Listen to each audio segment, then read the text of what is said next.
munaasabadan oo lagu taageerayay ra'iisul wasaaraha xukuumadda federaalka Soomaaliya Mudane Xasan Cali Khayre iyo xukuumaddiisa ayaa maanta lagu qabtay magaalada Muqdisho waxaana ka qayb galay wasiiro xildhibaano ka tirsan baarlamaanka madaxweynaha Galmudug gudoomiyaha gobolka Banaadir siyaasiyiin oday dhaqameed haween iyo qaybaha kala duwan ee bulshada xafladda ay soo qaban qaabiyeen qaar kamid ah waxgaradka iyo aqoon-yahanada Soomaaliyeed ayaa aad loogu dhiirigeliyay ra'iisul wasaaraha xukuumadda federaalka Soomaaliya shaqada wanaagsan ee wada xukuumaddiisa iyo barnaamijka xukuumadda ee nabad iyo nolol oo uu saldhig u yahay isla xisaabtan dhab ah oo lagu dagaalamayo musuqmaasuqa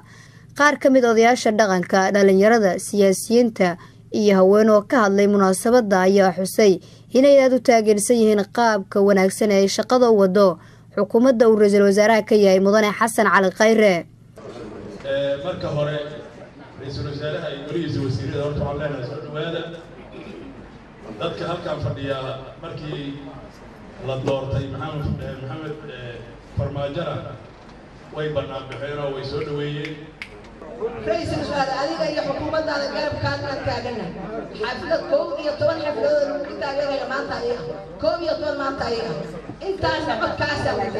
أنا بقول سلوينا وقت فان وأنا ولينا ما قرب تاجرنا هاي وأنا بفانينا محل هذا رئيس الوزراء وعند اليرات حكومتي سيجوبا كان ما نلا هذا تلاميذ وغاضي أدو بصينا سنة اليرات أدو سلوينا ما نفرح سنة ما سلوينا وتاجرني ورما تاجرني دولته ورما تاجرني الله بيجوبا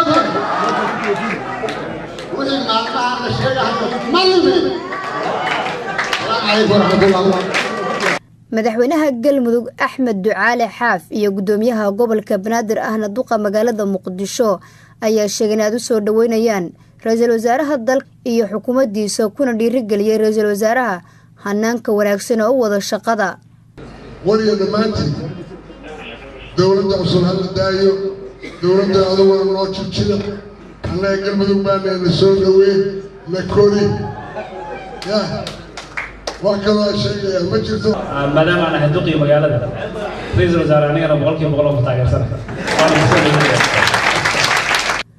wasiirka warfaafinta Soomaaliya Mudane Cabdiraxmaan Cumar Cusmaan Yurusow ayaa sheegay xukuumadda ay ka go'an tahay isbedel dhab ah inay samayso si loo hirgeliyana looga baahan yahay shacabka Soomaaliyeed inay taageeraan Xasan Cali Khayre waa ra'iisul wasaaraha xukuumadda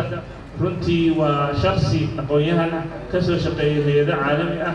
runtiina la yimid isbedel waxa la rabaa dadka uu ka rabo isbedelka inay ku taageeraan waa idinka isla xisaabtanka wasiiradiisa la xisaabtamay waa mid ka dhab ah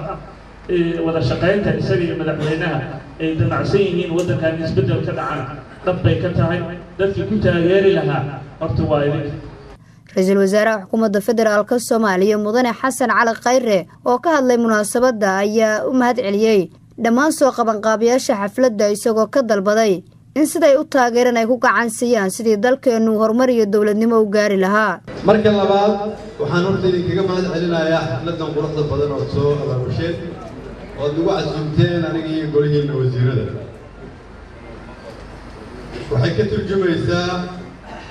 rabitaanka aad u qabtaan dawladnimada waa garanayaa xanuunka ay markaa leeyahay isbeddelku inaad ilaashataan dawladnimadiinna aad ayay muhiim u tahay waana dareensanahay ra'iisul wasaare Khayre oo ka qaybgalayaasha munaasabadda u soo bandhigayay qorshaha xukuumadda ee nabad iyo nolol ayaa sheegay in isla xisaabtanka ay wada xukuumaddu uusan ahayn mid ku eg oo kaliya Soomaalida hayeeshee hay'adaha ajnabiga ee ka howlgala Soomaaliya lagula xisaabtamayo shaqada ay ka hayaan dalka dawladnimada inay muuqato waxa idin cadeynaya isla xisaabtanku ma khuseeyo dadka Soomaaliyeed oo kaliya adduunyadana waxaan bilownay inaan la xisaabtano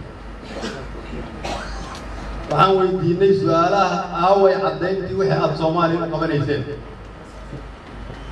haddii aad Soomaaliya wax u qabataan waxaan rabnaa inaad na tusisaan waxaan rabnaa jidad dhisan inaan aragno wadooyin inaan aragno biyo xireen meel laga dhisaan aragno shaqo la abuuray inaan aragno Nasr Bashiir Cali warbaahinta qaranka magaalada Muqdisho